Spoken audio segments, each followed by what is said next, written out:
Good morning, students. Welcome to the next lesson of School from Home. I am your English teacher, Miss Kagan, and I hope you're enjoying the videos and learning a lot from them. So, students, in the previous video, we had begun with the writing section and we had learned how to write notice.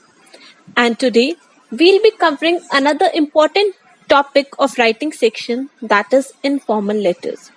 So I hope you're all ready to learn that how you have to write informal letter.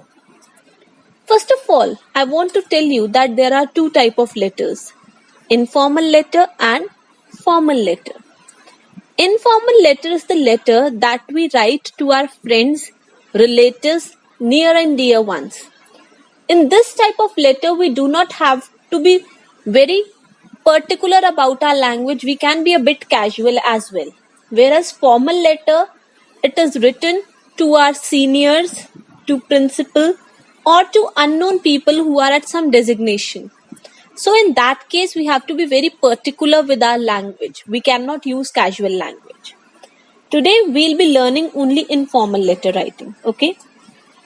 So first thing, what is informal letter? Informal or personal letters are usually those letters that we write to our family members, close relatives and friends. Such letters are written in simple, easy to understand and natural style, just as one talks to a friend or relative. So, informal letter or personal letters are those letters that we write to our family members, friends and relatives, and it is written in a general language, just in a way as if we are talking to someone that is known to us and is close to us. Okay.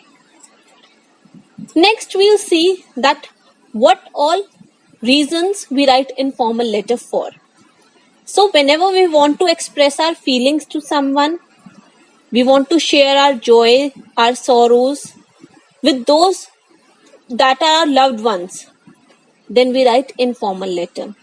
Along with that, if we want to mark an important occasion, if we have bought something new or we have achieved something, there is some important occasion, then we write informal letter.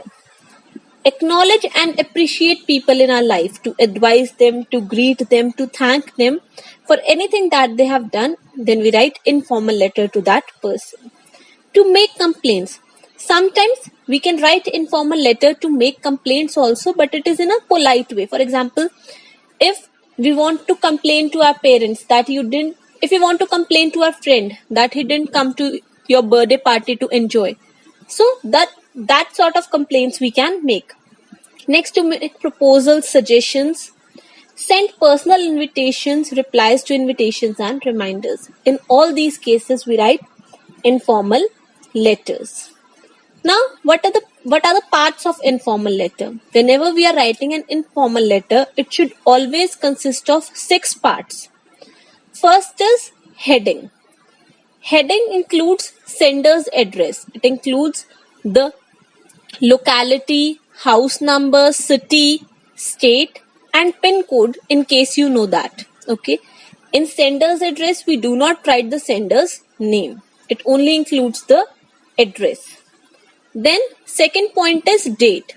For date, if you can see, I have shown you 4 formats over here. The first 3 formats are valid. You can use any one of them, but you will not write date in the 4th format. Okay. Third, after date, we write salutation. Salutation is a form of greetings. Okay. It can be like dear friend, dearest grandmother, dear father. These all are salutations, greetings. Next comes the body section. It is the lengthiest part of the letter in which the main content of the letter is written. Okay. In this, if you want to make paragraphs, then there is an advice that whenever you make paragraph in a letter, always leave a line so that it is clear that you are changing paragraph. And as I have told you in notice also, whenever you want to begin with a paragraph, always begin with the margin side. You have to begin the line from the leftmost margin, not from anywhere else. After the body section, we write complementary clause. Complementary clauses, the additional clause that we want to add. For example, yours loving, yours truly, your child, something like that.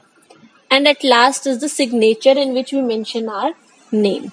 Okay, so whenever you're writing any letter, these 6 points should be covered in that. So let's see a sample question. You are Ruhan, the resident of 17L Model Town, Karnal. Write a letter to your friend Julekha expressing your feelings on receiving the photograph of your trip to Rohtang with her.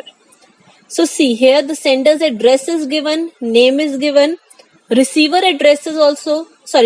name is given, and the main reason of writing letter is specified. So how you have to write? In the first line, we have to start with heading. Sender's address is written in the heading. It can include the state, the city, and pin code if you know that, but you will not include name. After writing sender's address, you will leave a line, then you will write date. Okay, date you can write in any of the formats as told to you. Again, after leaving a line, you will write your salutation. Here you know the name of the friend, so you will write the name, Dear Julekha. After salutation, we'll start with the body section. Okay, in this, you can change paragraph when you're starting about a new topic. When you're talking about a new thing, you can change the paragraph. Okay, after that, in the first paragraph, you always have to introduce yourself, that why you are writing this letter. Generally, we write, I am fine, I hope you are in good health, I hope my letter find you in good health, something like that. Okay, and then we make subsequent paragraphs for different things. At last, we generally end with a closing line which have some expression. Okay, catch you later, hope to see you soon, something like that. After that, we have complementary clause. Complementary clause can be yours. Students, please remember, whenever you write yours, you do not have to put apostrophe. It is yours. No apostrophe will come in between. And at last, signature, where you have to write your name. I hope the format of letter is clear to you. Okay, that is all for letter writing. Students, I hope that you have watched the video of notice writing and you have covered the 3 notices. You have written them, and the same way you will be getting a sample letter and 2 subsequent questions to be done in your notebook or BBC. Thank you, students.